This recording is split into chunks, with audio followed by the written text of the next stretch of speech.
கர்த்தராகிய இயேசு கிறிஸ்துவின் நாமத்திலே வாழ்த்துக்கள். ஒரு விசை கூட ஆண்டவருடைய வார்த்தையை உங்களோடு பகிர்ந்து கொள்வதில் எனக்கு மிகுந்த சந்தோஷம். போன வாரம் ஒரு புதிய சீரீஸ் ஆரம்பிச்சிருக்கோம், தொடர் டீச்சிங் ஃபவுண்டேஷன்ஸ், அஸ்திபாரங்கள் அப்படின்னு சொல்லி பல வருஷங்களுக்கு முன்னாடி பேக் டு த பேசிக்ஸ் அப்படின்னு ஒரு சீரீஸ் பண்ணோம். அதுதான் ஃபவுண்டேஷனல் ட்ரூத்ஸ், சரிங்களா? அடித்தளமான சத்தியங்கள் எல்லாம் அதில் போதிக்கப்பட்டது. திரும்ப அதை ரீவிசிட் பண்ணுறோம். அதை திரும்ப திரும்ப ரீவிசிட் பண்ணுறது ரொம்ப முக்கியம். எழுதினவைகளே எழுதுறது எனக்கு சிரமம் அல்ல அப்படின்னு சொல்லி பவுல் சொல்றாரு பாருங்க. அந்த மாதிரி சொன்ன மாற்றியே சொல்றது ரொம்ப முக்கியம். ஏன்னா இந்த காரியங்களை புரிந்து கொள்வது ரொம்ப அவசியம். இது நம்ம வாழ்க்கையில வெளிப்பாடா வரணும். போன வாரம் என்ன பார்த்தோம்? Truth of all truth.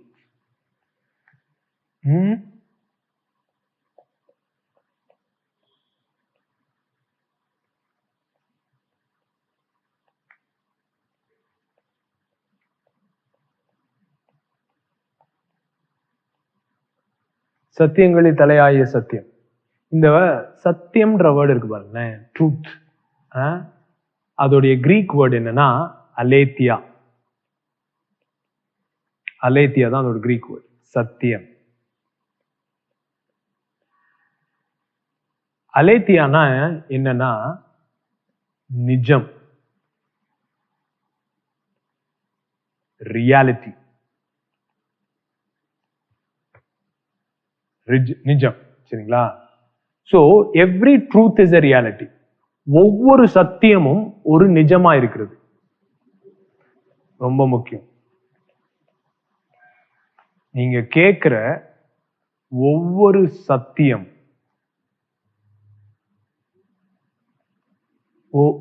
ஒரு நிஜமா இருக்கிறது. அது ஒரு ரியாலிட்டி, சரிங்களா? இப்ப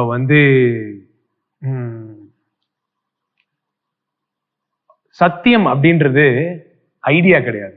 அது ஒரு கான்செப்ட் கிடையாது. அது ஒரு டீச்சிங் கூட கிடையாது. சத்தியம் என்பது ஒரு போதனை கிடையாது. வெறும் போதனை கிடையாது. ஒரு ஐடியா கிடையாது. ஒரு பிலாசபி கிடையாது. அது ஒரு கோட்பாடு. அது ஒரு உயர்ந்த சிந்தனை. அப்படி இப்படிலாம். சத்தியம் என்பது ஒரு நிஜம். அது ஒரு ரியாலிட்டி. சோ நிஜத்தை நம்ம என்ன செய்யணும்? அனுபவிக்கணும், சரிங்களா? டீச்சிங்க மனப்பாடம் பண்ணலாம். அது ஒரு பிரின்சிபிள் அப்படின்னா, ஒரு கோட்பாடு அப்படின்னா அதை பிராக்டிஸ் பண்ணலாம். ஆனா நிஜத்தை என்னதான் பண்ணணும்? அனுபவிக்க தான் செய்யணும். சோ சத்தியம் ஒரு நபர், ஒரு நிஜம். ஐ ஆம் அலேத்தியா அப்படி சொல்றாரு, சரிங்களா? நானே வழியும் சத்தியமும் ஜீவனுமா இருக்கிறேன். ஐ ஆம் அலேத்தியா, நானே நிஜம். சோ அவர் ஒரு நபரா இருக்கிறனால அவர் என்னதான் செய்யணும்? அனுபவிக்கணும்.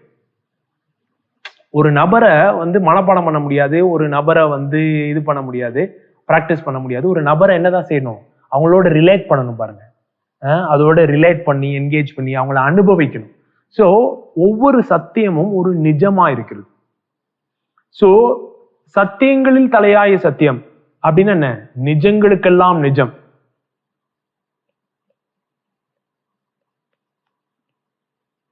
நிஜங்களுக்கு எல்லாம் நிஜம். என்னது?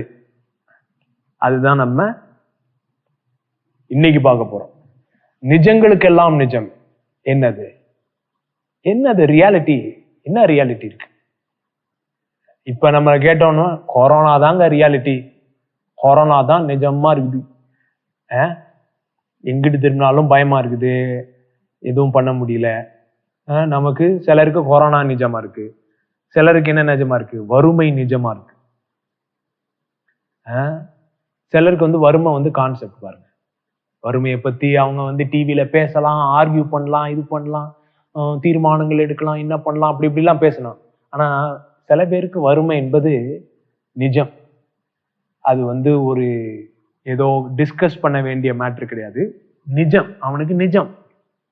சிலருக்கு வறுமை நிஜம், சிலருக்கு வியாதி நிஜம், சிலருக்கு மரணம் நிஜம், சிலருக்கு துன்பம் துயரம் இது நிஜம், சிலருக்கு அபியூஸ். அபியூஸ்னா என்ன? ஒருத்தன் இன்னொருத்தனை தவறாக நடத்துறது,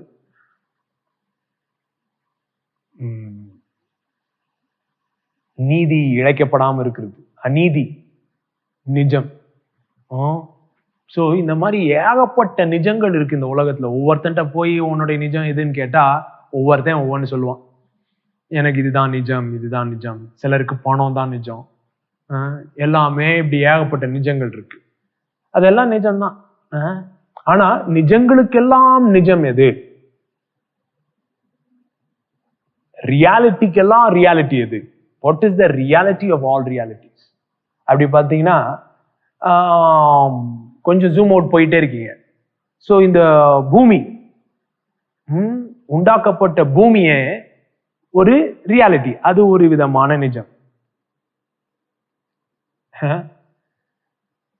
இதை சுத்தி வெளியில இருக்கு பாருங்க, அதுதான் நம்ம என்ன சொல்றோம், காணக்கூடாத உலகம். அது இன்னொரு நிஜம், பரலோகம். சரிங்களா? இது பூமி, இது பரலோகம்னு வச்சுக்கோ. சிலருக்கு இது நிஜம், சிலருக்கு இது நிஜம். சிலர் இந்த நிஜத்துக்காக இந்த நிஜத்தை மதிக்கிறதே கிடையாது. ஆனா என்ன உங்களுக்கு தெரியணும்னா, இது எல்லாமே நான் இப்ப சொன்னேன்ல வரிசையா, வறுமை கிருமை, இது அது இது இது இது மரணம், அப்படி இப்படி இப்படி பூமி பரலோகம் எல்லாமே பாத்தீங்கன்னா அதுக்கு ஒரு தொடக்கம் இருக்கு. ஏன்னா அதுங்கெல்லாம் என்னது, பூமியும் பரலோகம் பத்தி பேசிட்டு இருக்கேன் இப்ப. சிருஷ்டிக்கப்பட்டவை, சிருஷ்டிக்கப்பட்டவை. சிருஷ்டிக்கப்பட்டவை எல்லாம் மாறுதலுக்குரிய ஒரு வாய்ப்பு இருக்கு. இந்த எல்லா நிஜங்களும் மாறக்கூடிய வாய்ப்பு இருக்கு. அதுதான் நம்பிக்கை. இந்த நிஜங்கள்லாம் நிரந்தர நிஜங்கள் கிடையாது. இதெல்லாம் ஒரு நாள் இல்லைன்னா இன்னொரு நாள் மாறக்கூடிய நிஜங்களா இருக்கு. ஏன்னா இவைகள் எல்லாம் சிருஷ்டிக்கப்பட்டவை. சிருஷ்டிப்பு அப்படின்ற ஒரு இதுக்குள்ள வர்றதுனால, காலத்துக்கு உட்பட்ட நிஜங்களா இருக்கிறதுனால இவங்கள் எல்லாம் மாறக்கூடிய நிஜங்களா இருக்கு. காலத்துக்கு வெளியே சிருஷ்டிக்கப்படாத நிஜம் எது?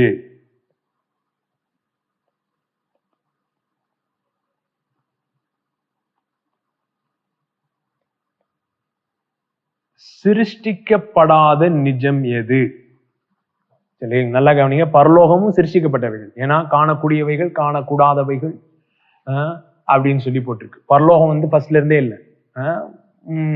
பரலோகத்தையும் உண்டாக்குறார், பூமியை உண்டாக்குறார். சோ சிருஷ்டிக்கப்படாத நிஜம் எது? சிருஷ்டிக்கப்படாத நிஜம் யாரு? தேவன் மாத்திரம்தான் சிருஷ்டிக்கப்படாத நிஜம்.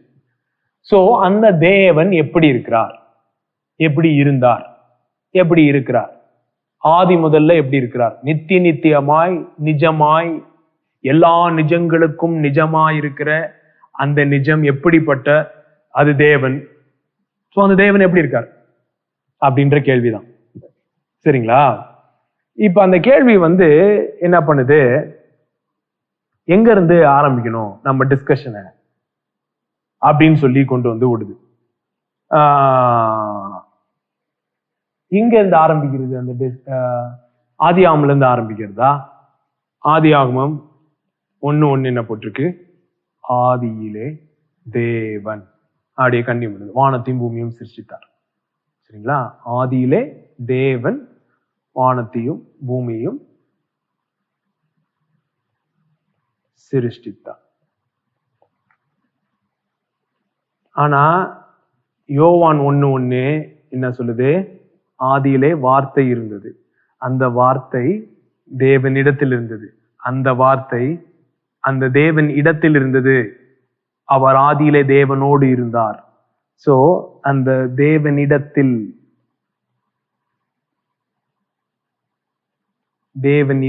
இருந்தது அப்படி இருக்கு பாருங்களேன். அந்த word with, he was with God. அந்த வேர்டு கிரீக் வேர்டு என்னது? ப்ரோஸ்னா என்ன? ஃபேஸ் டு ஃபேஸ், முகமுகமாய். நல்லா கவனிங்க, இது ரொம்ப முக்கியமான ஒரு மேட்டர். பழைய ஏற்பாட்டு ஃபுல்லா ஓடி நரேட்டிவ்னு சொல்றோம்ல, பழைய ஏற்பாட்டு ஃபுல்லாவே தேவனை எப்படி காண்பிக்குது அப்படின்னா, தேவன் இஸ்ரவேலுடைய நம்பிக்கை என்ன?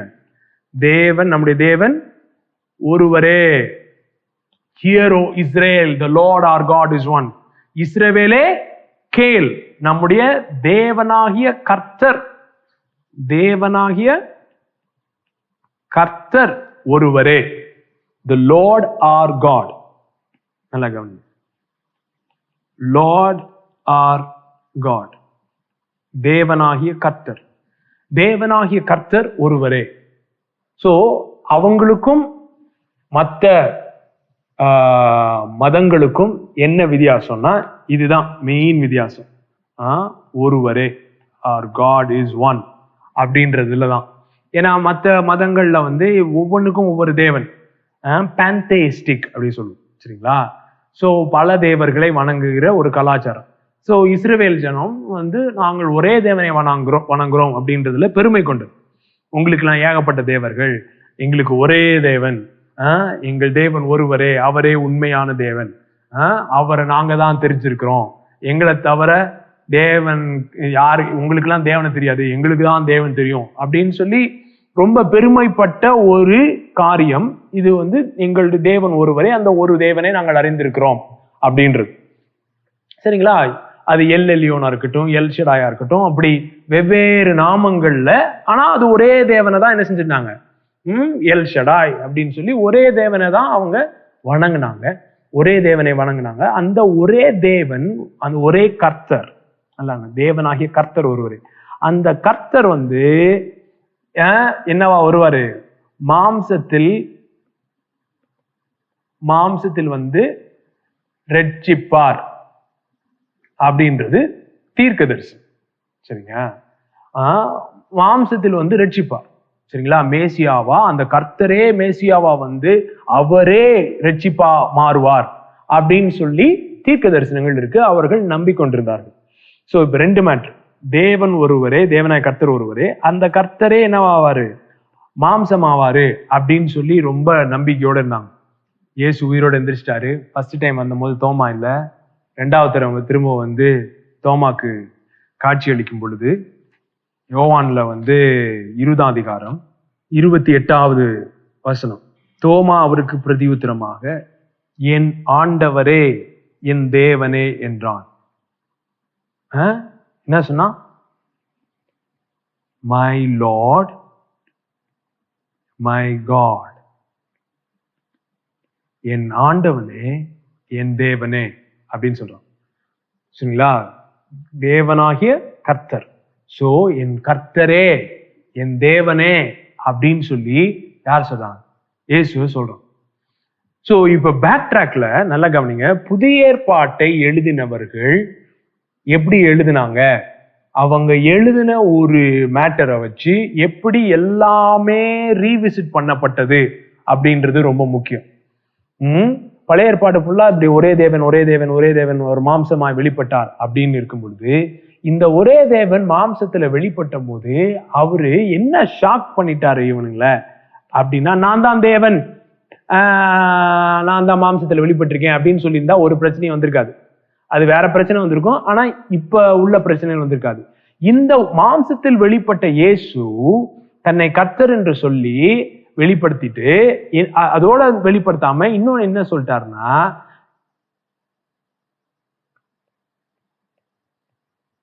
இப்படி சொல்லிட்டாரு பாருங்க, அப்பா அப்படின்னு சொல்லிட்டாரு, பிதா, என் பிதா, மை டாடி, அபா, மை ஃபாதர் அப்படின்னு சொன்ன உடனே இப்ப பயங்கர குழப்பம் யூதர்களுக்கு. ஒரே தேவன் தானே கும்பிட்டோம், அவர் தானே மாம்சத்துல வருவாரு, அவர் தானே கிறிஸ்துவா வந்திருக்காரு, இப்ப இவரு கிறிஸ்துன்னு சொல்றாரு, ஆனா வந்து இவரு இன்னொரு ஒரு கேரக்டரை சொல்றாரு, அப்பான்னு சொல்றாரு. அப்புறம் வேறொரு தேற்றரவாளனை உங்களுக்கு அனுப்புவேன், ஆவியானவரை தருவேன், பிதா ஆவியானவரை அனுப்புவார் அப்படின்னு சொல்லி பிதாவை ஒரு கேரக்டராகவும் தன்னை ஒரு கேரக்டராகவும் ஆவிய இன்னொரு கேரக்டராகவும் சொல்றாரே இவரு. ஆனா இவரு தான் வந்து தன்னை கிறிஸ்துன்னு சொல்றாரு. சோ இது இப்ப வந்து மோனோதெயிசம்னா என்ன? ஒரே தேவன் என்ற நம்பிக்கை உள்ள கோட்பாடு உள்ள யூத மதம் அவங்களுக்கு இப்ப பிதா ஆவி அப்புறம் குமாரன் அப்படின்னு வந்த கான்செப்ட் வந்து என்ன செஞ்சிருச்சு? பெரிய குழப்பத்தை உண்டாக்கிருச்சு.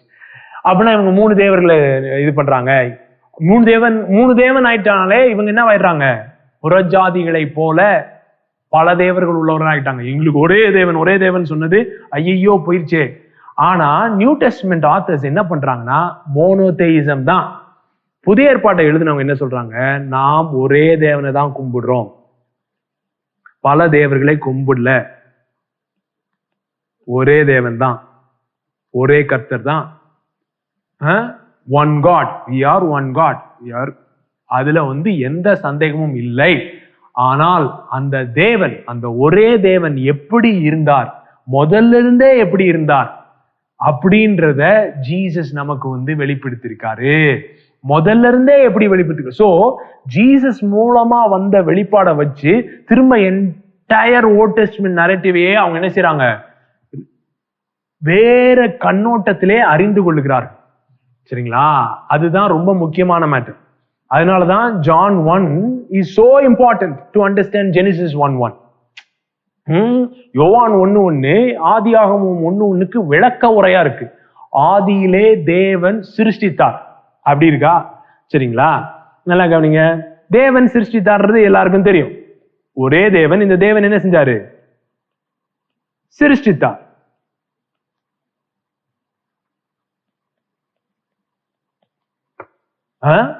கிரியேஷன் நரேட்டிவ் யோவான் 1ல என்ன போட்டிருக்கு பாருங்க, 3வது வசனம், சகலமும் அவர் மூலமாய் உண்டாயிற்று. சோ இந்த என்டையர் சிருஷ்டி என்னவா? அவர் மூலமாய், அவர் மூலமாய் உண்டாயிற்று. அவராலே அல்லாமல், அவர் மூலமாய், அவராலே அல்லாமல் உண்டாகவில்லை அப்படி இருக்கு. இது யோவான்ல. கொலோசியர்ல என்ன? 1:15 இருந்து, அவர் அதிர்சனமான தேவனுடைய தற்சொரூபமும் சர்வ சிருஷ்டிக்கும் முந்தின பேருமானவர், ஏனென்றால் அவருக்குள் சகலமும் சிருஷ்டிக்கப்பட்டது, பரலோகத்தில் உள்ளவைகளும் பூலோகத்தில் உள்ளவைகளும், காணப்படுகைகளும் காணப்படாதவைகளும், சிங்காசனங்களாலும் கர்த்தத்தங்களாலும் துரைத்தனங்களாலும் அதிகாரங்களாலும் சகலமும் அவரை கொண்டும், இங்க அவர் மூலமாய், அவராலே, இங்க என்ன? அவரை கொண்டும் அவருக்கென்றும்.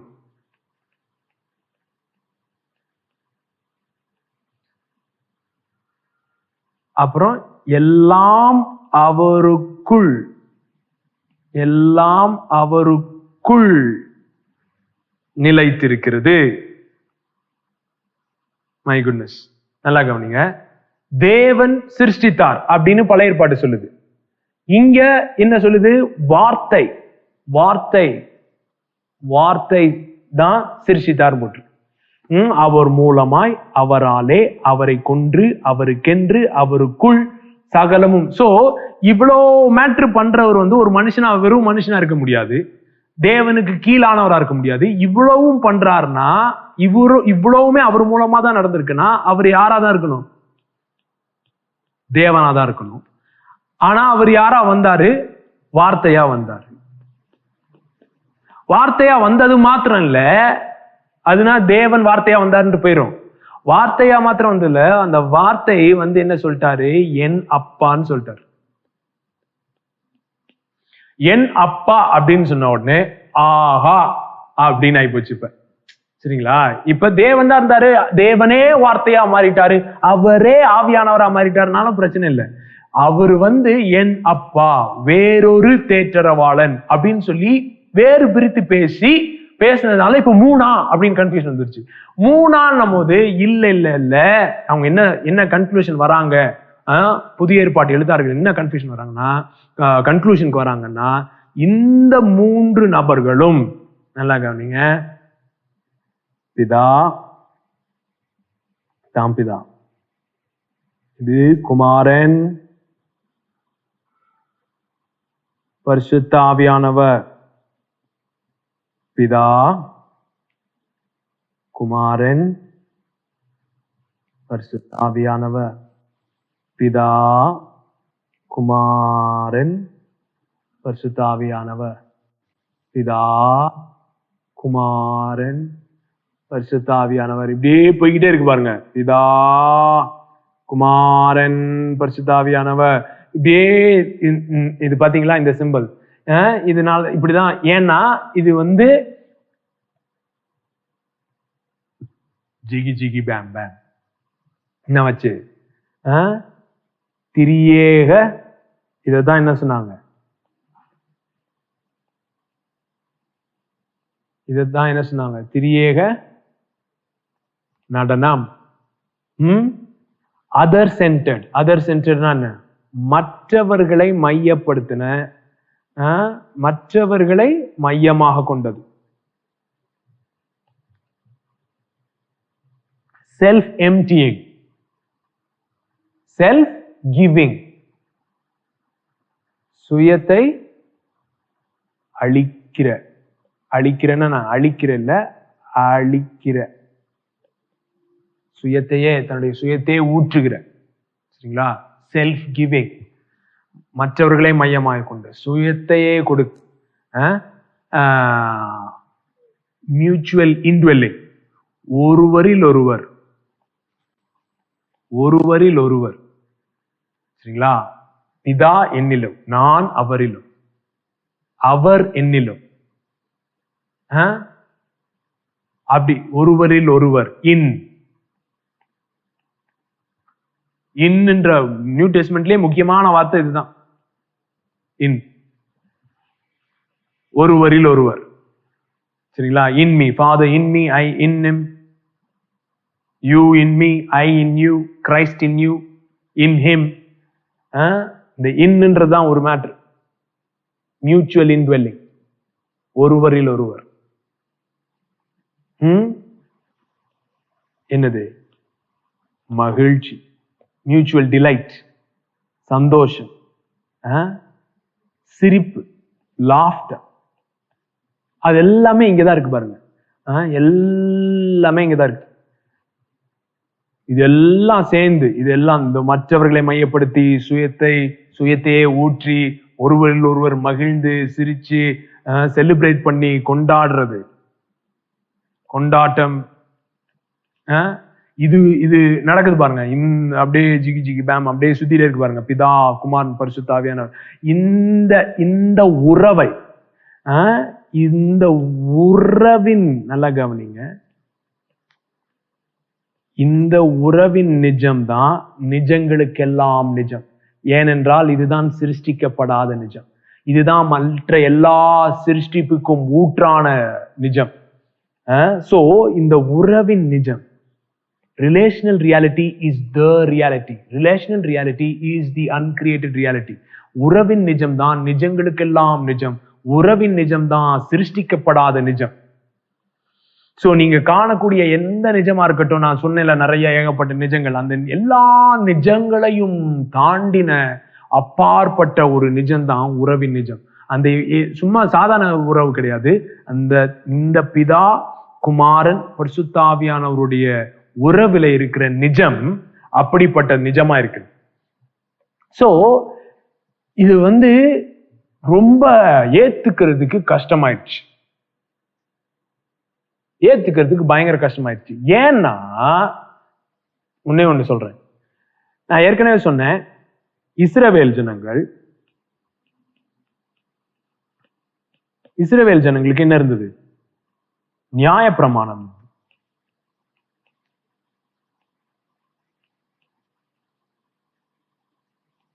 ரெண்டாவது வந்து அதுக்கு முன்னாடியே, சரிங்களா, உடன்படிக்கை,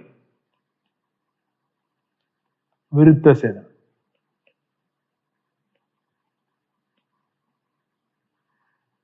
இந்த ரெண்டு மேட்ரு, சரிங்களா. உடன்படிக்கைன்றது, விருத்த சேதனம்ன்ற உடன்படிக்கை, நியாயப்பிரமாணம், லா அண்ட் சர்கம்சிஷன். இது ரெண்டுமே இஸ்ரவேலருடைய, அதுதான் அவர்களுடைய பெருமை. நல்லா கவனிங்க. இன்னைக்கு நியாயப்பிரமாணத்தை பத்தி நிறைய பேர் பிரசங்கம் பண்றாங்க. அப்போ அதை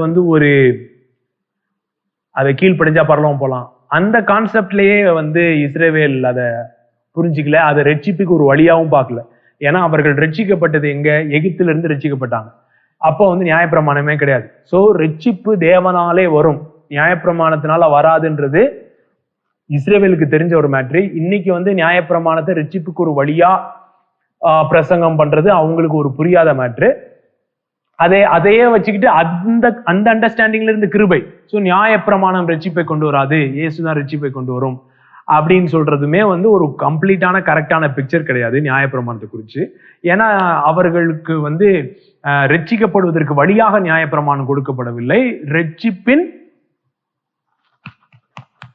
என்ன சொல்ல, ப்ரூஃப், ரட்சிப்பின் நிச்சயமாக நியாயப்பிரமாணம் கொடுக்கப்பட்டது.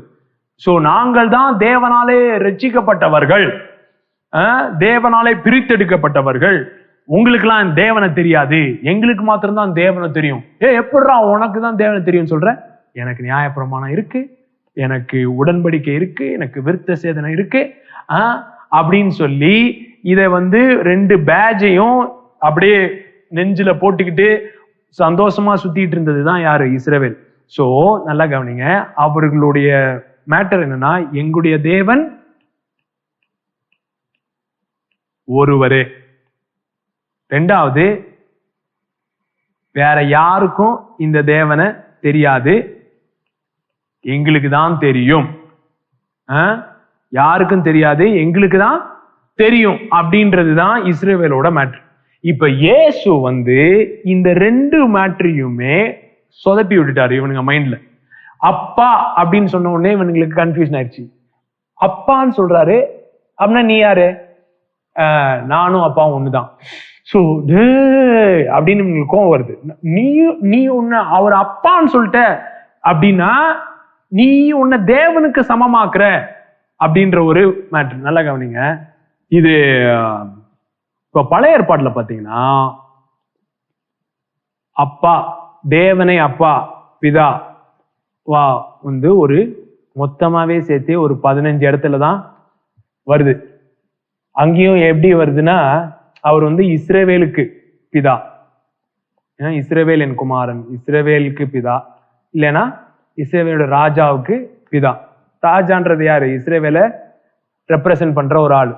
சோ ஆமொத்தத்துக்கு யாருமே ஒரு தனிப்பட்ட விதத்திலே அவர்கள் அப்பான்னு கூப்பிடல. அது ஆபிரகாமா இருக்கட்டும், மோசையா இருக்கட்டும், ஆனானப்பட்ட யாரா இருக்கட்டும், யாருமே டேடி அப்படின்னு சொல்லி கூப்பிடவே இல்லை.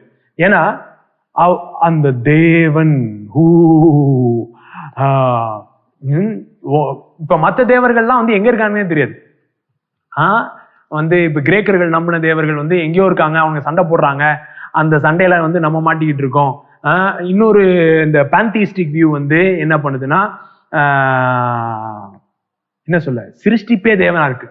சோ சிருஷ்டிப்பே தேவனா இருக்கும் பொழுது என்னன்னா, ஒரு புயல் அடிச்சா சோ காத்து, அப்புறம் அக்கினி, தண்ணி எல்லாமே தேவனா வணங்கப்படுது. ஏன்னா நல்லா கவனிங்க, அவர்களுடைய பயமே தேவனாய் மாறும்.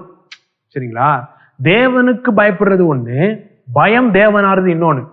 சோ பயம் தேவனாகும் போது அந்த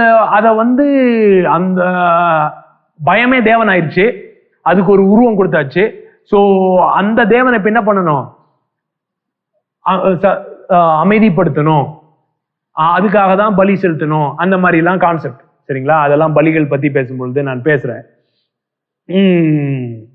சோ இந்த மாதிரி ஒரு சைடு பாந்திசம், இன்னொரு சைடு இந்த மாதிரி மல்டிபிள் காட்ஸ், இந்த மாதிரி இப்படி எல்லாம் இருக்கும் பொழுது இவர்கள் இஸ்ரவேல் என்ன சொன்னாங்கன்னா, எங்க தேவன் எங்கள் மத்தியிலே வாசம் செய்கிறார். பாருங்க, ஆசரிப்பு கூடார், அவருடைய மகிமை இருக்கு பாருங்க. சோ அவர் இவங்க மத்தியில இருந்தார். மற்ற தேவர்கள் மாதிரி எங்கேயோ இருக்கிறதா இல்ல, எங்க தேவன் எங்கள் மத்தியில இருக்கிறார், நாங்கள் அவரை அறிந்திருக்கிறோம் அப்படின்னு சொன்னாங்க. ஆனாலும் மத்தியில இருந்தாலும் அவரை பக்கத்துல போக முடியாது, ஒரு நெருக்கம் இல்லை, ஒரு உறவு இல்லை. ஏன்னா பாத்தீங்கன்னா பிரதான ஆசாரியனே வருஷத்துக்கு ஒரு தடவை தான் உள்ள போக முடியும். சோ பக்கத்துல இருக்காரு ஆனா பக்கத்துல இல்லை அப்படின்ற மாதிரிதான் பழைய ஏற்பாடு ஃபுல்லா போய்கிட்டே இருக்கு. இந்த மாதிரி நரேட்டிவ் போயிட்டு இருக்கும் பொழுது அதே எருசலேம்ல நின்னு இயேசு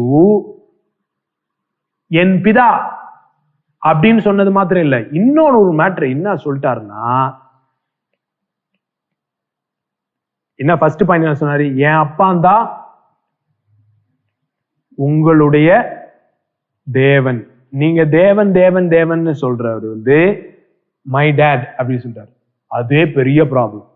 ரெண்டாவது பெரிய ப்ராப்ளம் என்ன சொல்லிட்டாருன்னா, என் அப்பாவை உங்களுக்கு தெரியாது, அவர் யாருன்னே உங்களுக்கு தெரியாதுன்றார். இது எவ்வளவு பெரிய பிரச்சனை தெரியுமா? இப்படி சொன்னதுனால என்ன ஆயிடுச்சுன்னா, இந்த சோக்கால் இஸ்ரவேலர்கள் உங்களுக்கு எல்லாம் யாருன்னே தேவன் தெரியாது, எங்களுக்கு தான் தேவன் யாரும் தெரியும், நீங்கெல்லாம் புறஜாதிகள், நீங்கெல்லாம் நாய்கள் அப்படின்னு சொல்லிட்டு இருந்தவங்களுக்கு இவர் என்ன சொல்லிட்டாருன்னா, உங்களுக்கு யாருன்னே தெரியாது பாரு அப்படின்னு, ஏண்டா எங்களையே புறஜாதி ஆக்கிட்டியா நீயே, என்ன நீ உனக்கு ஏதோ ஒரு தெரியும் மாதிரி, உனக்கு தான் நீ தான் இங்க இருந்த நாசரத்துல தான் வந்த, என்ன நீ ஏதோ வேற எங்க இருந்தா வந்த மாதிரி பேசுற அப்படின்றதுதான் ப்ராப்ளம். பாருங்களேன், காட்டுறேன். 15 தடவை போட்டிருக்கா ஓல்ட் டெஸ்ட்மெண்ட்ல. நியூ டெஸ்ட்மெண்ட்ல மாத்திரம் கிட்டத்தட்ட 180 தடவை, 179 தடவை நினைக்கிறேன். ஆல்மோஸ்ட் 180 டைம்ஸ் யாரை பத்தி போட்டிருக்கு, அப்பாவை பத்தி போட்டிருக்கு. அது மாத்திரம் இல்ல, ஆல்மோஸ்ட் இதுல 100 இதுல யோவான்ல மாத்திரம் இருக்கு. யோவான் சுவிசேஷத்துல மாத்திரம் 100 தடவை போட்டிருக்கு. நீங்க என்ன செய்யுங்க, யோவான் சுவிசேஷம் இந்த வாரம் படிங்க. படிக்கும் பொழுது எங்கெங்கெல்லாம் இயேசு அப்பாவை பத்தி பேசுறாரோ, இல்லைன்னா அப்பா இயேசுவை பத்தி பேசுறாரோ, எங்க அப்பா இயேசுவை பத்தி பேசுறாரோ அந்த இடத்தெல்லாம் நிறுத்தி நல்லா படிங்க. யோவான் 1:18, தேவனை ஒருவனும் ஒரு காலும் கண்டதில்லை, பிதாவின் மடியில் இருக்கிற ஒரே பேரான குமாரனே அவரை வெளிப்படுத்தினார். அங்க 5ஆம் அதிகாரம் 19வது வசனம். அப்பொழுது இயேசு அவர்களை நோக்கி, மெய்யாகவே மெய்யாகவே நான் உங்களுக்கு சொல்லுகிறேன், பிதாவானவர் செய்ய குமாரன் காண்கிறது எதுவோ அதையே அன்றி வேறொன்றையும் தாமாய் செய்ய மாட்டார். அவர் எவைகளை செய்கிறாரோ அவைகளையே குமாரனும் செய்கிறார். 17வது வசனம். என் பிதா இதுவரைக்கும் கிரியை செய்து வருகிறார், நானும் கிரியை செய்து வருகிறேன். 20வது வசனம். பிதாவானவர் குமாரனிடத்தில் அன்பாயிருந்து தாம் செய்கிறவைகளை எல்லாம் அவருக்கு காண்பிக்கிறார். நீங்கள் ஆச்சரியப்படத்தக்கதாக இவைகளை பார்க்கிலும் பெரிதான கிரியைகளை அவருக்கு காண்பிப்பார். பிதாவானவர் மரித்தோரை எழுப்பி உயிர்ப்பிக்கிறது போல குமாரனும் தமக்கு சித்தமானவைகளை உயிர்ப்பிப்பார். அன்றியும் பிதாவை கனம் பண்ணுகிறது போல எல்லாரும் குமாரனையும் கனம் பண்ணும்படிக்கு பிதாவானவர் தாமே ஒருவருக்கும் நியாய தீர்ப்பு செய்யாமல் நியாய தீர்ப்பு செய்யும் அதிகாரம் முழுவதையும் குமாரனுக்கு ஒப்பு கொடுத்திருக்கிறார். இதெல்லாம் எவ்வளவு பெரிய மேட்டர் தெரியுமா? தேவன் தான் உயிர் கொடுக்க முடியும், தேவன் தான் ஒருத்தன் நியாயம் தீர்க்க முடியும், தேவன் தான் ஒருத்தனோட பாவத்தை மன்னிக்க முடியும், தேவன் தான். அது எல்லாத்தையுமே இயேசு செய்யறாரு. பாருங்க, இயேசு செஞ்சுட்டு என்ன சொல்றாருன்னா, இதெல்லாம் நான் ஏன் செய்யறேன்னா, இதெல்லாம் குமாரனுக்கு செய்ய, பிதாவுக்கு செய்ய எவ்வளவு அதிகாரம் இருக்கோ அதை போலவே குமாரனுக்கும் செய்ய அதிகாரம் இருக்குன்னு உங்களுக்கு தெரியணும்னு இருக்காங்க.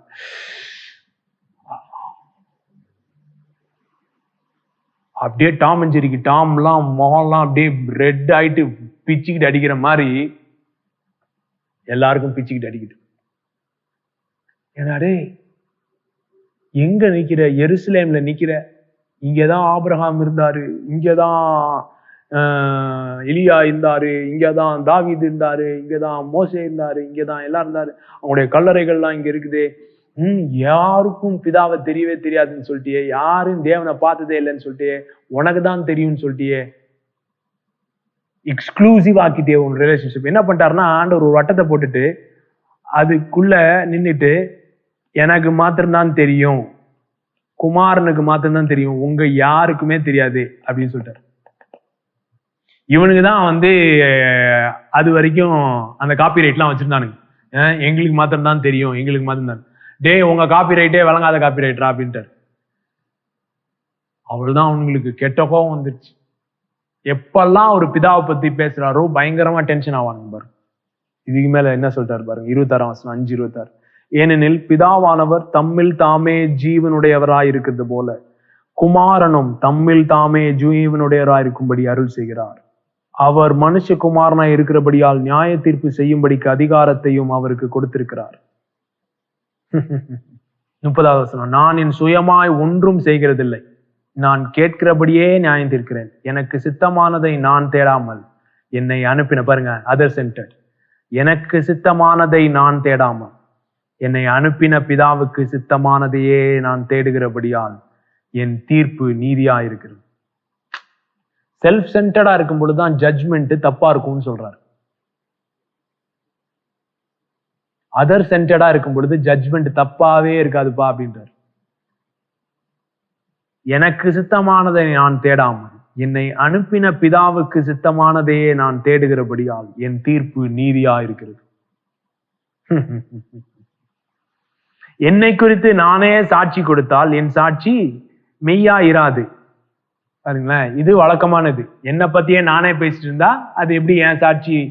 ஏன்னா மற்றவர்களை குறித்து 2-3 சாட்சினாலே உறுதிப்படும் போட்டிருக்கு நியாயப்பிரமாணம். சோ என்னை குறிச்சே நானே சாட்சி சொன்னா அதுல இது இல்ல, வேற எவனாதான் என்னை பத்தி பேசணும். எல்லாம் கவனிங்க, இந்த மெய்யாகவே மெய்யாகவே அப்படி இருக்கு பாருங்க. மெய்யாகவே மெய்யா, இந்த மெய்யாகவே என்ற வார்த்தை கிரீக்ல என்னது? ஆமென். அது தேவனுடைய நாமம். ஆக்சுவலி பொதுவா ஒருத்தவங்க பேசும் பொழுது இன்னொருத்தவங்க ஆமென் சொல்லுங்க. கரெக்ட், நீ சொல்றது கரெக்ட், அப்படியே ஆமென் ஆமென் ஆமென். நம்ம சொல்றது இன்னொருத்தன் ஆமென் சொல்லு, அப்படிதான் சொல்லுவாங்க. இயேசு ஆமென் ஆமென் நான் சொல்றேன் அப்படின்ட்டு. சோ நானே எனக்கு சாட்சி, அந்த 2 witnesses நானே ஆமென் சொல்லிக்கிறேன்டா எனக்கு அப்படி சொல்றாரு. என்னடா இப்படி பண்றான், புரியவே இல்லை. அதனாலதான் சொல்றாரு, என்னை குறித்து நானே சாட்சி கொடுத்தால் என் சாட்சி மெய்யாயிராது. என்னை குறித்து சாட்சி கொடுக்கிறவர் வேறொருவர் இருக்கிறார், அவர் என்னை குறித்து கொடுக்கிற சாட்சி மெய்யான சாட்சி என்று அறிந்திருக்கிறேன். 36வது. யோவானுடைய சாட்சியை பார்க்கிலும் மேன்மையான சாட்சி எனக்கு உண்டு. அது என்னவெனில், நான் நிறைவேற்றும்படி பிதாவானவர் எனக்கு கற்பித்ததும் நான் செய்து வருகிறதுமான கிரியைகளே பிதா என்னை அனுப்பினார் என்பதற்கு என்னை குறித்து சாட்சி கொடுக்கிறது. என்னை அனுப்பின பிதா தாமே என்னை குறித்து சாட்சி கொடுக்கிறார். நீங்கள் ஒரு காலும் அவர் சத்தத்தை கேட்டதும் இல்லை, அவர் ரூபத்தை கண்டதும் இல்லை. போட்டு உடைச்சிட்டார். ஒரு காலம் அவர் சத்தத்தை நீங்க கேட்டதும் கிடையாது, அவரை கண்டதும் கிடையாது, ஒருவனும் அவரை தெரியாது. யோசித்து பாருங்க.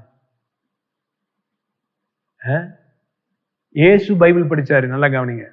இயேசு அவர் காலத்துல இருக்கிற பைபிள் படிச்சார்.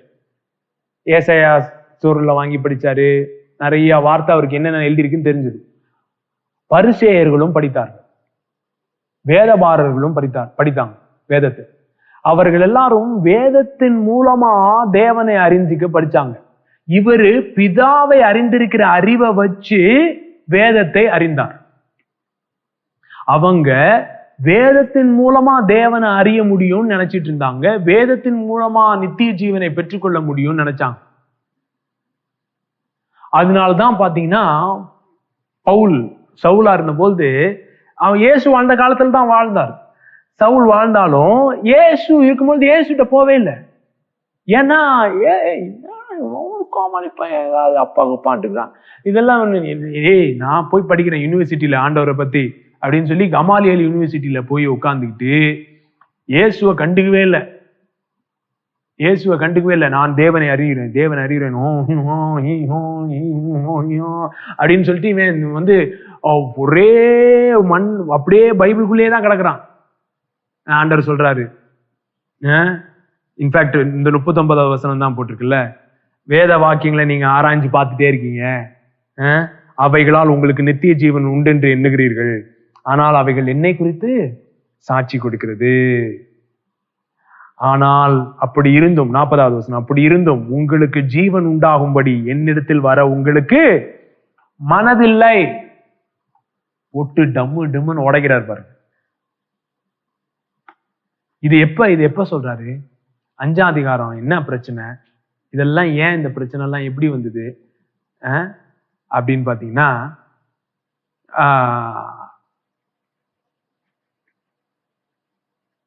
பெதஸ்தா குளம் அப்படி ஒரு குளம், அதுல ஏகப்பட்ட வியாதியஸ்தல் இருப்பாங்க. திடீர்னு ஒரு தடவை வந்து தேவதூதன் வந்து என்ன பண்ணுவாரு, குளத்தை கலக்குவார். கலக்கும் போது எவன் முதல்ல இறங்குறானோ அவனுக்கு லாட்ரி. என்ன வியாதி இருந்தாலும் பரவாயில்ல, சோகமாயிரும். சரிங்களா? ஒரு பையன் பாவம், ஒரு ஆளு அங்க 38 வருஷமா உட்காந்துருக்காரு. 1 வருஷம் 2 வருஷம் இல்ல, 38 வருஷமா ஒருத்தன் உட்கார்ந்துருந்தா என்னத்துக்கு ஆறுது? நகரவே முடியாது. அவனை தள்ளி விடுறதுக்கு கூட ஒரு ஃப்ரெண்ட் இல்லை பாருங்க. 38 வருஷமா அவனாவது வந்து சுகமாயிட்டு போறத பார்த்துக்கிட்டே உட்காந்துட்டு, அவன் வாழ்க்கையில என்ன ஓய்வு இருக்கும்? எப்ப பார்த்தாலும் ஒரே இடத்துல தான் இருக்கான். ஆனா அவன் வாழ்க்கையில அவன் நிம்மதி இருந்ததா? ஓய்வு இருந்ததா? ரெஸ்ட் இருந்ததா? இளைப்பாறுதல் இருந்ததா? ஒரே இடத்துல தான் இருந்தான்.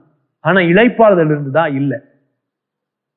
சோ இயேசு ஓய்வு நாள் அன்னைக்கு அவனை போய் பார்த்து என்ன சொல்லிட்டாரு? ஓய்வு நாள்ல இவங்க என்னன்னா நகரக்கூடாது, ஒரு அளவுக்கு தான் நடக்கணும், ஒரு 10 அடி தான் எடுத்து வைக்கணும், அதுக்கு மேல எடுத்து வைக்கூடாது, அந்த மாதிரி ஏதோ கணக்கெல்லாம் வச்சிருந்தாங்க. அந்த மாதிரி நேரம் இவரு போய் இவனை பார்த்து படுக்கையை எடுத்துக்கொண்டு நட அப்படின்ட்டார். அவன் தூக்கிட்டு நடந்து அப்படியே, ஒருத்தன் 38 வருஷம் கழிச்சு நடக்கிறவன் வந்து அப்படியே நடப்பானா? எந்திரிச்சு என்ன பண்ணுவான்? நடக்க முடியும்னு தெரிஞ்ச உடனே சிட்டா ஓடி இருப்பான், ஒரே ஓட்டமா ஊரெல்லாம் ஓடி இருப்பான். நடக்க முடியுது 38 வருஷம் அப்படின்னு அழுதுட்டே ஓடிப்பான். அவனை ஒண்ணுமே பிடிச்சிருக்க முடியாது. சோ பாத்தீங்கன்னா ஓய்வு நாள்ல அவன் சுத்துறான், ஓடிக்கிட்டு இருக்கான், ரோட் ரன்னர் மாதிரி. இவனுங்களுக்கு என்ன கோபம் நினைக்கிறீங்க மதத்துக்கு? ஒருத்தன் 38 வருஷமா இருந்தவன் சோகமாயிட்டான் அப்படின்னு சந்தோஷம் இல்லை. ஓய்வு நாள்ல இவன் வேலை செஞ்சுட்டான், அவனையும் வேலை செய்ய வச்சுட்டான், இவனும் வேலை செஞ்சுட்டான் அப்படின்னு உங்களுக்கு கோபம் இயேசு மேல. பாருங்களேன், மதம் என்னைக்குமே எதை கொண்டாடணுமோ அதை வந்து வெறுக்கும், எதை வெறுக்கணுமோ அதை கொண்டாடும். என்னது? எதை கொண்டாடணுமோ அதை வெறுக்கும், எதை வெறுக்கணுமோ அதை கொண்டாடும். நீங்க பிதாவுக்கு பிரியமானதை செய்யணும்னு நினைச்சீங்கன்னா மதம் செய்யறதுக்கு ஆப்போசிட்டா செஞ்சுட்டா இருந்தாலே கண்ணை மூடிட்டு பிதாவுக்கு பிரியமானதை தான் இருக்கும். ஏன்னா மதம் வந்து பிதாவுக்கு பிரியமானதை எதுவுமே செய்யாது. நல்லா கவனி. சோ ஆண்டவர் அவனுக்கு ரெஸ்ட் கொடுக்கிறாரு பாருங்க. அன்னைக்குதான் அவனுக்கு சாபத்தே. 38 வருஷமா ஒரே இடத்துல தான் உட்காந்துருந்தான், எங்கேயும் நகரல. இவனுங்களாவது சனிக்கிழமை தான் நகராம இருந்தானுங்க, அவன் 38 வருஷமாவே நகராம தான் இருந்தான். ஆனா அவனுக்கு வாழ்க்கையில சாபத்தே இல்லை, ஓய்வு நாளே இல்லை, இளைப்பாறுதலே இல்லை. அவனை படுக்கை எடுத்துக்கொண்டு நடன்னு சொன்னாரு பாரு, எந்திரிச்சு நடத்தி ஓட ஆரம்பிச்சான். அன்னைக்குதான் அவன் வாழ்க்கையில இளைப்பாறுதல். சோ இயேசுவாலே எதற்காக நியாயப்பிரமாணம் கொடுக்கப்பட்டது அப்படின்ற வசனத்தை அவரால் கரெக்டா இன்டர்பிரேட் பண்ண முடிஞ்சது. ஏன்னா அவரு வேதத்தின் மூலமா பிதாவை அறிய ட்ரை பண்ணல, பிதாவின் அறிவினாலே வேதத்தை அறிந்தார். நல்லா கவனிங்க, இன்னைக்கு நமக்கு வந்து கோட்பாடுகள் தேவைப்படுது, பிரின்சிபிள்ஸ். வேதத்திலிருந்து பிரின்சிபிள்ஸை கத்துக்கணும்னு நினைக்கிறோம். சுகமாகிறதுக்கு 5 வழிகள், செழிப்பாளருக்கு 7 குறுக்கு வழிகள், இது பண்றதுக்கு இந்த வழிகள் அந்த வழிகள் 7 ஸ்டெப் ப்ரோக்ராம் போட்டே we are programming people to death. Program மேல ப்ரோக்ராம். ஏன்னா இந்த உறவை நம்மளால என்கேஜ் பண்ண முடியல. இந்த உறவுன்ற ஒரு மேட்டரை நம்மளால புரிஞ்சுக்க முடியல பாரு. ஏன்னா உறவை கண்ட்ரோலே பண்ண முடியாது நம்மளால. ஃபார்முலானா கண்ட்ரோல் பண்ணலாம், பிரின்சிபிள்னா கண்ட்ரோல் பண்ணலாம். என் கையில இருக்குது கண்ட்ரோல். உறவுலாம் என் கையில இல்ல கண்ட்ரோல். பிதா என்னை எப்படினாலும் நேசிக்கிறேன்றார். அவரை என்னால கண்ட்ரோல் பண்ண முடியல. ஃபார்முலானா நான் இது செஞ்சேன், நீங்க இதை செய்யணும், இதை செய்யல, ஓகே நீங்க செய்யல அப்படி சொல்லலாம். உறவு, my goodness. The way Jesus loved the Father, the way the Father loved Jesus is so unique. பிதா இயேசுவை அறிந்திருந்த விதமும் இயேசு பிதாவை அறிந்திருந்த விதமும் ரொம்ப யூனிக்கா இருந்தது. பாருங்களேன், வாங்க 6ஆம் அதிகாரம் 57ஆம் வசனம். ஜீவனுள்ள பிதா என்னை அனுப்பினது போலவும் நான் பிதாவினால் பிழைத்திருக்கிறது போலவும் I live because of my Father.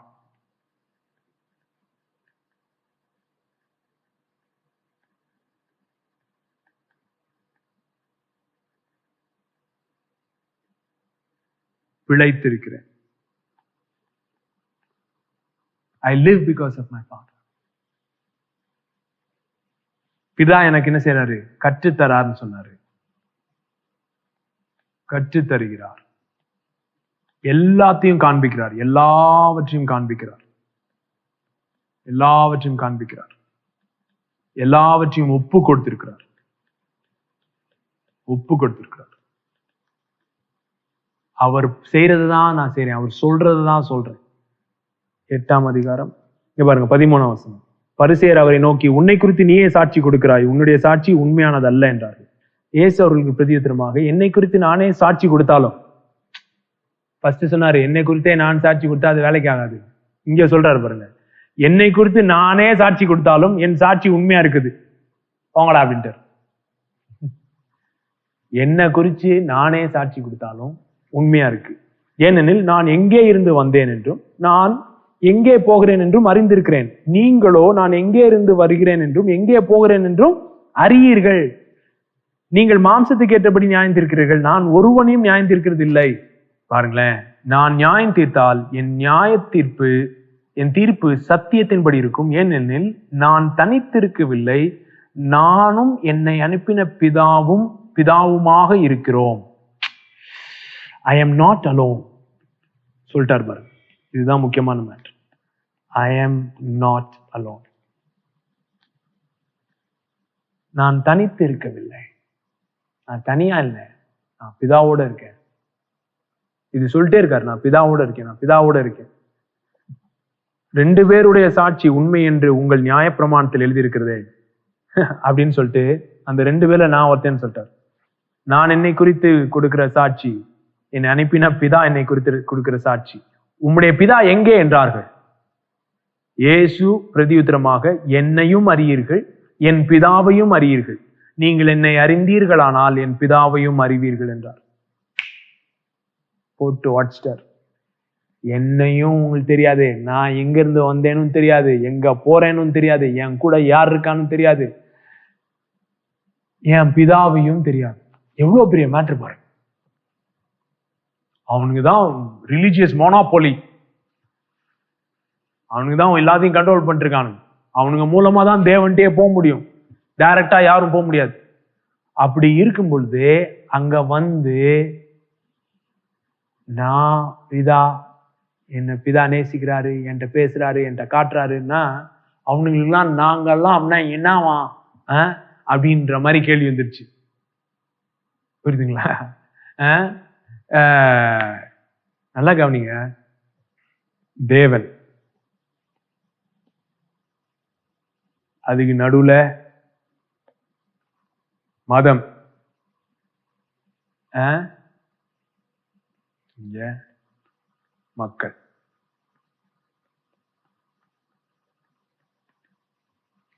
தேவனுக்கும் மக்களுக்கும் நடுவுல மத்தியஸ்தர் வேலை பார்க்கறது மதம். இது மூலமா தான் அவங்க என்ன சம்பாதிக்கிறாங்க? காசு சம்பாதிக்கிறோம். ஆனா என்னைக்காவது இங்க ஒருத்தனுக்கு ஓ இவர் நம்ம அப்பாடா, நம்ம டைரக்டா பேசலாம், டைரக்டா அவர் சத்தத்தை கேட்கலாம் அப்படின்ற செய்தி இவனுக்கு வந்துருச்சுன்னு வச்சுக்கோங்களேன், யாருக்கு வேலை இல்லை? இவங்களுக்கு வேலை இல்லை. அதனால தேவன் உங்களுடைய அப்பா, நீங்க அவங்களுடைய பிள்ளைகள் அப்படின்ற செய்தியை மதம் எதிர்க்கும். அவர்களுக்கு பிடிக்காத செய்தியே இதுதான். பாருங்க 10ஆம் அதிகாரம் வாங்க, 27ஆம் வசனம். என் ஆடுகள் என் சத்தத்துக்கு செவி கொடுக்கிறது, நான் அவைகளை அறிந்திருக்கிறேன், அவைகள் எனக்கு பின் செல்கிறது. சொல்லிட்டாரு, எப்பா இதுல சில ஆடு இருக்கு, என் ஆடுகள், அவங்களுக்கு என் சத்தம் செவி கொடுக்கும்.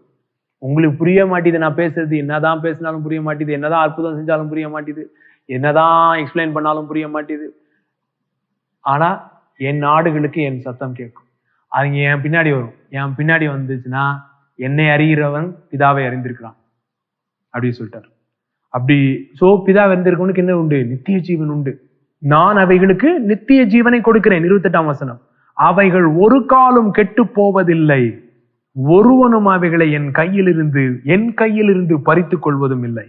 அவைகளை எனக்கு தந்த பிதா, எனக்கு தந்த என் பிதா, நல்லா கேளுங்க, அவைகளை எனக்கு தந்த என் பிதா, மை டாடி.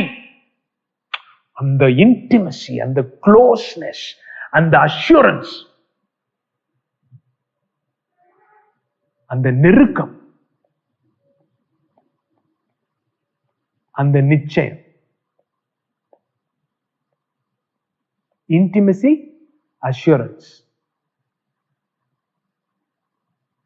இது ரெண்டும் மதத்தால மேனுஃபேக்சரே பண்ண முடியாத ஒரு மேட்டர். இன்டிமசியும் கொண்டு வர முடியாது, நிச்சயத்தையும் தர முடியாது. வரும், ஆனா வராது மாதிரியே தான் இருக்கும். செய்வாரா செய்ய மாட்டாரா, நடக்குமா நடக்காதா, அந்த அப்படிலாம் இல்லை பாருங்க. இயேசு அவருடைய நிச்சயம், டாடி சோ ஷுவர். ஏன்னா இந்த நிச்சயம் அவர் எதுல இருந்து வந்ததுன்னா, ஏதோ பிரின்சிபிள்ல வரல. அவர் கன்ஃபஸ் பண்ணி ஓ லாசரு எழும்புவான், லாசரு எழும்புவான், லாசரு எழும்புவான், ஓ கல் புரட்டப்படும், கல் புரட்டப்படும் அப்படிலாம் அவரு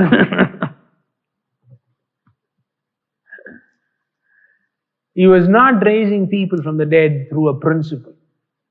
3 steps to raise the dead. He was not reading the book in the night.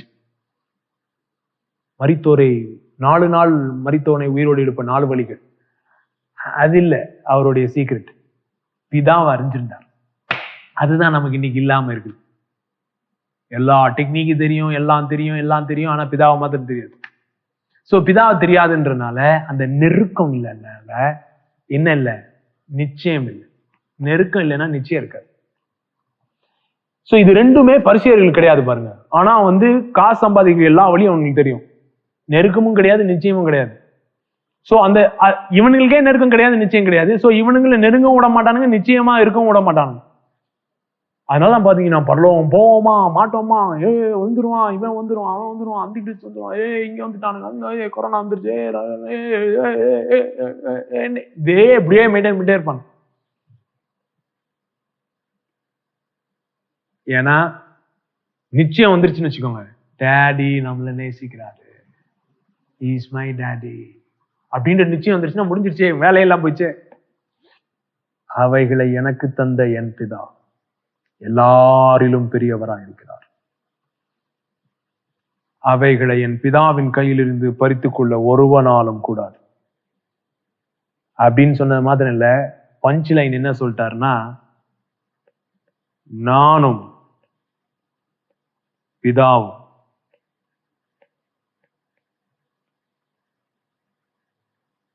ஒன்றாய் இருக்கிறோம். அஜார் பாருங்க 6 கடைசி. I and my Father are one. The Lord our God is one. அந்த ஒன்னை இங்க கொண்டு வந்துட்டார். நானும் பிதாவும் ஒன்றாய் இருக்கிறோம். ஓ இஸ்ரவேலே கேள், நம்முடைய தேவனாய கர்த்தர் ஒருவரே. அந்த ஒன்றை தூக்கி இங்க போட்டார். எக்காத், நானும் பிதாவும் ஒன்றாயிருக்கணும் சொன்ன உடனே 31வது வசனம், அப்பொழுது யூதர்கள் மறுபடியும் அவர் மேல் கல்லெறியும்படி கல்லுகளை எடுத்துக்கொண்டார்கள்.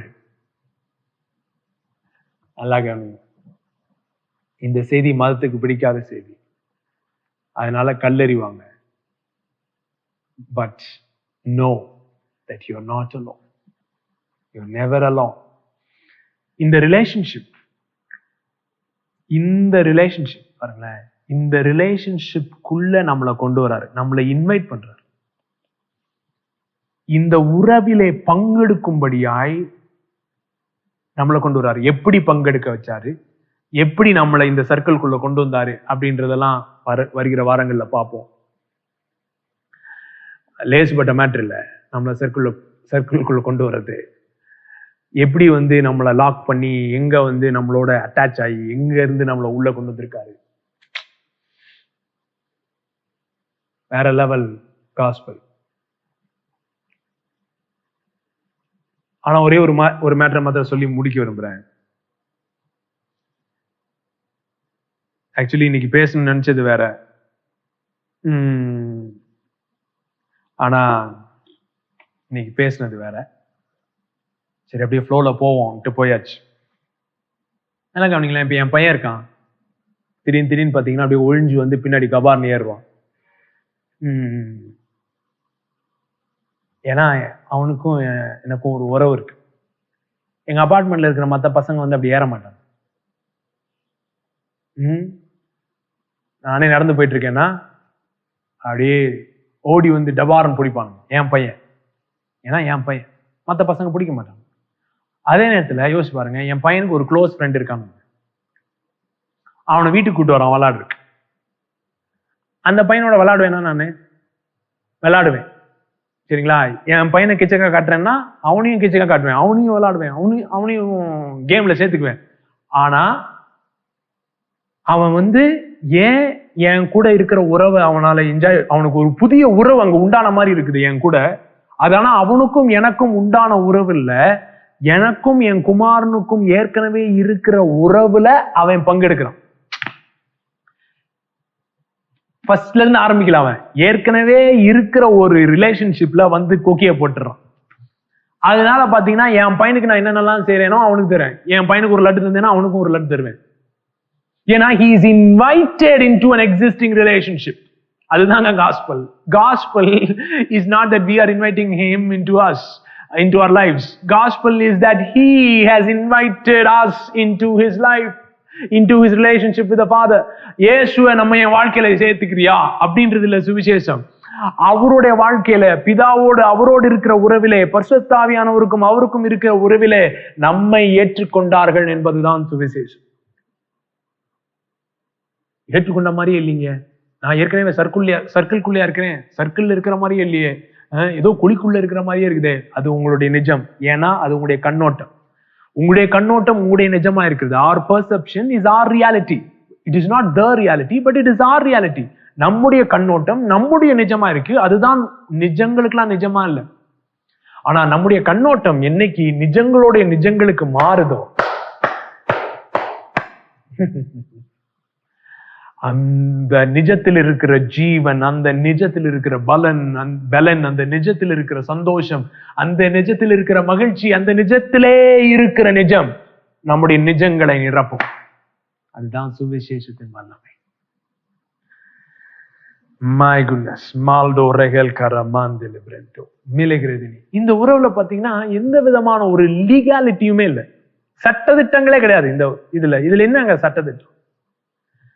ஒரு புக் எழுதி கொடுத்தாரா பிதா இயேசுக்கு? செய்ய வேண்டிய 10 காரியங்கள், செய்யவே கூடாத 10 காரியங்கள்.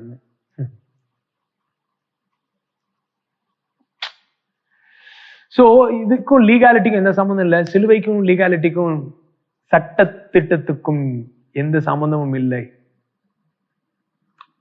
சுவிசேஷ சட்ட திட்டத்தின் அடிப்படையில நம்ம புரிஞ்சுக்கிட்டதான் நம்ம செய்த மிகப்பெரிய தவறு. அதுதான் மிகப்பெரிய இழப்பு. the greatest loss to make the gospel, which is a very relational gospel, into a legal transactional gospel, and to make the blood of Jesus a legal transaction. இயேசுடைய ரத்தத்தை ஏதோ ஒரு பேமெண்டா மாத்தி பார்க்கறது தான் மிகப்பெரிய தவறு. இந்த சீரீஸ்ல சிலுவையை பத்தி பிரசங்கம் பண்ணுவேன். It's very different from our understanding. நாம் புரிந்து வச்சிருக்கிறதுக்கு மிகவும் வித்தியாசப்பட்டது சுவிசேஷம்.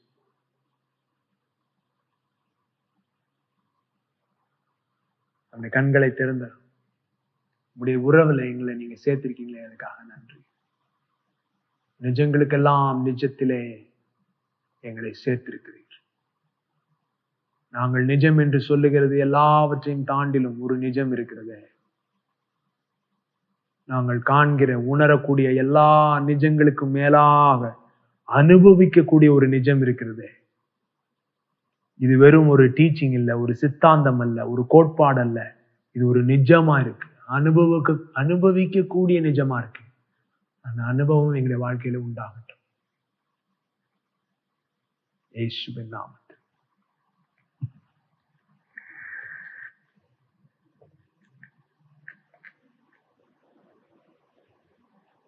இதோட பல வருஷமா சொல்லிட்டு இருக்கோம், சபை என்பது ஒரு பில்டிங் இல்ல. சபை என்பது இந்த உறவிலே பங்கெடுக்கக்கூடிய ஒரு சமுதாயம், ஒரு group of people in relationship. So அதனால்தான் நம்ம ஒரு சர்ச் பில்டிங் கட்டணும் அப்படின்ற ஒரு நோக்கம் இருந்தது கிடையாது. தேவனுக்குன்ற ஆலயம் கட்டுவோம் அப்படிலாம் நமக்கு எதுவும் பெருசா கிடையாது. பெருசா இல்ல, கிடையவே கிடையாது. ஆனால் பில்டிங் கட்டணும், ஏன்னா இன்னும் நிறைய காரியங்கள் செய்ய வேண்டியது இருக்கு. ஸோ இப்போ ஒரு பில்டிங் ப்ராஜெக்ட் ஆரம்பிச்சிருக்கோம். அது பார்த்தீங்கன்னா வாரம் ஃபுல்லா பயன்படுத்தப்படும். வெறும் ஞாயிற்றுக்கிழமை ஆராதனைக்கு மாத்திரம் கட்டும் பொழுது என்ன ஆகுதுன்னா, பில்டிங் ஃபுல்லா வேஸ்டா கிடக்கு. வாரம் ஃபுல்லா பெண்கள் ஜெபம், ஆண்கள் ஜெபம் சொல்லி ஒரு மூலையில ஒரு 10 பேர் உட்காந்து ஜெபம் பண்ணுவாங்க. அதுக்கு அவ்வளவு பெரிய பில்டிங் தேவையில்லை வாரம் ஃபுல்லா. ஆனா அந்த ஞாயிற்றுக்கிழமை கூடுகைக்காக அவ்வளவு பெரிய பில்டிங் தேவைப்படுது. அதுல காசு எல்லாம் போகுது.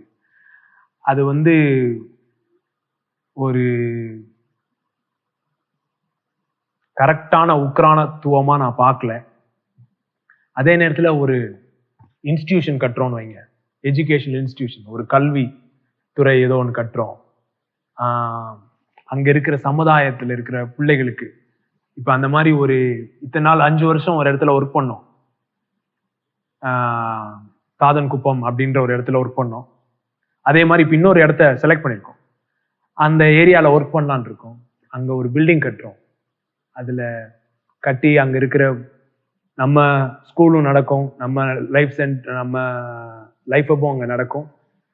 அதே நேரத்துல ஈவினிங் அங்க இருக்கிற அந்த பிள்ளைங்களுக்கு ஃப்ரீயா அந்த காரியங்கள்லாம் அதுல கத்து தரணும். அந்த எக்யூப்மெண்ட்ஸ் எல்லாம் அதுங்களுக்கு யூஸ் பண்ண வைக்கணும், லேப், அந்த மாதிரி காரியங்கள்லாம் யோசிக்கிறோம். ஸோ அந்த சர்வே எல்லாம் எடுத்துக்கிட்டு இருக்கோம். அந்த ஏரியால எத்தனை பிள்ளைங்க இருக்காங்க, எந்தெந்த பிள்ளைகளுக்கு தேவைகள் இருக்கு அப்படின்றதெல்லாம் சர்வே பண்ணிட்டு இருக்கோம். பாத்தீங்கன்னா ஸோ ஒரு கம்யூனிட்டி சென்டர், எஜுகேஷன் சென்டர், அதே கம்யூனிட்டி சென்டரா நம்ம யூஸ் பண்ண முடியும். அதே என்ன செய்யலாம், இந்த மாதிரி நம்முடைய உறவு சார்ந்த கூடுகைகளுக்கு ஒரு இடமாவும் ஞாயிற்றுக்கிழமை என்ன செஞ்சுக்கலாம், பயன்படுத்திக்கலாம். அப்படிப்பட்டதான ஒரு பில்டிங்கை கட்டி எழுப்புறதுக்காக கன்ஸ்ட்ரக்ஷன் ஒர்க் ஆரம்பிச்சிருக்கோம். அதனுடைய தேவைகள் 2 கோடி. சரிங்களா? நம்ம நிச்சயமா செய்ய முடியும், நான் நம்புறேன். ஆண்டவர் நம்ம கூட இருக்கிறார், கண்டிப்பா செய்வார் அப்படின்றது என்னுடைய நம்பிக்கை. கடன் இல்லாம செய்யணும் அப்படின்றதுதான் என்னுடைய நம்பிக்கை. அதுதான் ஆண்டவர் என்கிட்ட சொல்லியிருக்காரு, கடன் இல்லாம இதை செஞ்சு முடிப்போம் அப்படின்னு சொல்லி. சோ இந்த தரிசனத்தோடு, இந்த தரிசனம் புரிந்தால், இந்த தரிசனத்தை ஆண்டவர் உங்க இருதயத்துல வச்சிருப்பாருன்னா சேர்ந்து எங்களோட செய்யுங்க. அதை குறித்து ஒரு சின்ன வீடியோ இப்ப பார்க்க போறீங்க. அதோட எண்ட்ல அக்கௌண்ட் டீடைல்ஸ் இருக்கும், நீங்க கொடுக்கலாம். எந்த கட்டாயமும் கிடையாது. இதே இது வந்து நம்முடைய தேவனுடைய வீடை கட்டுறோம், தேவனுக்காக கட்டுறோம் அப்படின்னு சொன்னா நிறைய பேர் கொடுத்திருப்பாங்க. ஆனால் இது அப்படி கிடையாது. தேவன் கொடுத்த தரிசனத்தை செய்யறோம். நல்லா கவனிங்க. நாம கொடுக்கிற இந்த மாதிரி காரியங்களுக்கு கொடுக்கிற விதைகள் ஜெனரேஷன்ஸை பாதிக்குது. சரிங்களா? ஜெனரேஷன்ஸ், தலைமுறை தலைமுறையாய் பாதிக்கக்கூடிய காரியங்கள் இது. அதனாலே உற்சாகமாய் கொடுப்போம். ஆண்டவர் பெரிய காரியங்களை செய்வார். கர்த்ததாமே உங்களை ஆசீர்வதிப்பாராக. God bless you. Watch the video. Hi everyone, I'm standing here right at the place where Life Hub is going to be located. You see the kids playing there? Right there is going to be the main building coming up. Finally, we have begun our construction work. Guess what? The building project is more like planting a tree that is going to bless generations with its shade. To plant a tree, you would dig deep to plant the seed. Similarly, for the building, you would dig deep to lay down the foundations. We need to clear the site of any debris, pull out unwanted stuff, and put down solid foundations in which the whole structure is going to stand. Working with these kids is just like that. It's more precious and important than the building itself. Here, we dig deep into their precious little hearts, root out the debris of lies about their identity, and lay rock-solid values as foundations of their lives. Soon, they would all be grown and become the future of our nation. I'm so excited in this journey to see their lives transformed. Moreover, it is not just going to be a place where we work on these kids. It will be a place where a beautiful multi-generational community thrives, where the young and the old play together, celebrate together, and grow together. Our vision is to build this learning center and make it an innovation hub where solutions to many real-world crises are found. Not only that, once we are able to finish the complete project with labs and equipments, we are planning to invite the kids from the local community who are underprivileged to come and learn for free in the evenings, conduct workshops for robotics and coding for them. We see a tremendous opportunity to work with the local community and empower them. I want to invite you to be part of this adventure. We need 2 crores to finish this building, and I encourage you to be part of this by donating whatever amount you can. Remember, the seed that you sow bears fruit for generations to come. Together, we can make a difference. God bless you.